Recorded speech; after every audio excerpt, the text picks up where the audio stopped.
Selamat datang kembali di kelas online React Native bersama saya Prawito Hudoro.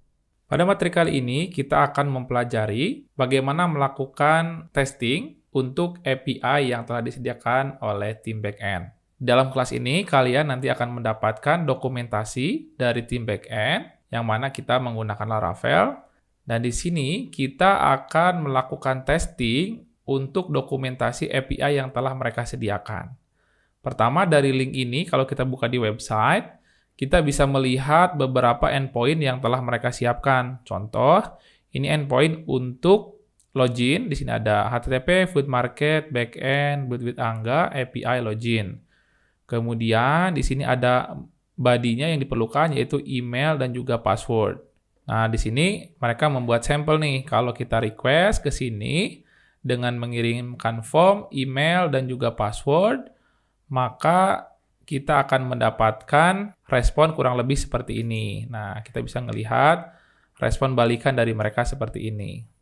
Nah, namun sebelum kita melakukan hal ini semua, kita bisa melakukan testing dulu. Nah, testingnya bisa saja kita langsung percaya di sini juga boleh, namun saya biasanya testing dulu di dalam Postman. Nah, teman-teman bisa menginstal dulu Postman di dalam laptopnya, baik itu macOS, Windows, maupun Ubuntu atau Linux. Kita run in Postman.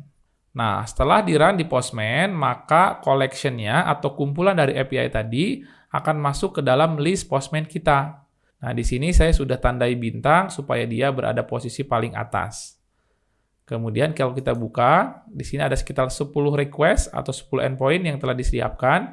Kita bisa coba satu-satu.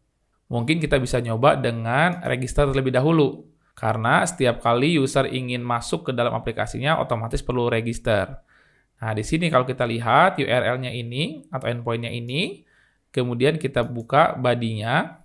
Nah, jadi inilah yang diperlukan untuk proses registrasi. Ada namanya, ada emailnya, kemudian password, confirm password, dan seterusnya, sampai bawah ini. Kemudian di headers-nya kita cek. Nah, di headers-nya ini kalau kita lihat-lihat, tidak ada headers yang unik yang perlu kita kirimkan. Karena headers itu bisa dibuat unik, tergantung back-end-nya. Nah, di sini kita tidak memerlukan headers yang unik, sehingga kita hanya bisa concern di bagian body-nya saja. Nah, di sini kalau kita lihat, ada form data dan ada juga row. Row ini biasanya kalau kita kirim dalam bentuk JSON dan lain sebagainya. Nah, nanti kita cek apakah backend kita support dengan JSON untuk pengirimannya, ataukah harus dengan form data. Nah, itu juga yang bisa menjadi keputusan kita akan menggunakan useState kah atau menggunakan useForm kah. Oke, kita akan coba satu persatu. Di sini, kita akan coba dengan nama yang lain.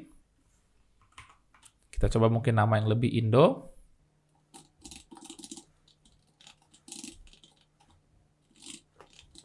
Nah, passwordnya kita set sama saja, hanya bedakan usernya aja. Oke, kalau sudah, kita akan coba submit. Oke, kita mendapatkan balikan sukses, ditandakan dengan statusnya 200 atau oke ya. Di sini mereka memberikan respon pertama, ada meta dan ada data. Oke, meta di sini juga hampir sama, memiliki status code 200, kemudian statusnya sukses, dan message-nya apa nih? User registered. Nah, meta di sini nanti bisa kita gunakan sebagai informasi di snack bar yang mungkin muncul di dalam aplikasi kita. Contoh, kalau loginnya gagal, kita berikan message user gagal register atau apa. Nanti kita akan coba ya untuk respon gagalnya seperti apa. Kita baca dulu yang suksesnya. Kemudian mereka mengirimkan datanya juga. Data di sini kalau kita cek ada access token, ada token type. Nah, token type ini barrier. Biasanya ini digunakan untuk headers nantinya. Contoh, di bagian yang lain, coba kita cek untuk get user. Biasanya dia menggunakan header pastinya. Nah, di sini ada authorization menggunakan barrier. Nah, barrier kemudian masukin tokennya. Kayak gitu. Nah, kembali ke register tadi, responnya. Berarti bearer ini kita gunakan, kemudian masukkan tokennya. Jadi bearer spasi token untuk authorization-nya kalau saya cek. Kemudian ada informasi usernya juga. Nama usernya siapa, emailnya, email verified-nya udah apa belum, dan seterusnya. Sampai ke bawah informasinya. Nah, bahkan kita juga sudah disiapkan URL untuk fotonya. Jadi kalau dia belum set image, dia akan menggunakan uiavatar.com-nya yang ini. Baik, berarti untuk fungsi API-nya sudah sukses. Kita akan coba kondisi kalau gagal seperti apa. Contoh, kita mungkin buat passwordnya satu doang kayak gini.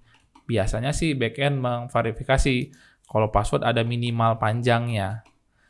Nah, kalau ini mungkin Jajang Kumala. Nah, mungkin kita akan rubah yang ini. Oke, kita coba set 1. Semoga ini error ya. Kita coba send. Nah, ternyata error. Berarti error respon yang mereka kirimkan seperti ini. The given data was invalid. Berarti nanti kalau error, kita akan mendapatkan seperti ini. Nah, nanti kita bisa menggunakan respon errors.password, kemudian message-nya apa. Gitu. Atau errors, isinya ada apa aja. Mungkin nanti akan ada password. Nah, mungkin kita coba nih emailnya juga kita salah-salahin. Formatnya nggak pakai @email.com gini. Kita coba send. Wah, errornya ada 2. Ada email sama passwordnya yang error. Atau kita nanti bisa munculkan message-nya yang ini juga boleh. The given data was invalid. Nah, baru kita cek errors-nya ada apa aja. Seperti itu. Baik, sudah kita tes untuk salah satu endpoint. Kurang lebih pemanggilannya seperti ini.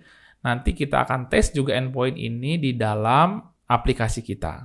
Baik, demikianlah untuk proses testing di dokumentasi API kita. Semoga bermanfaat.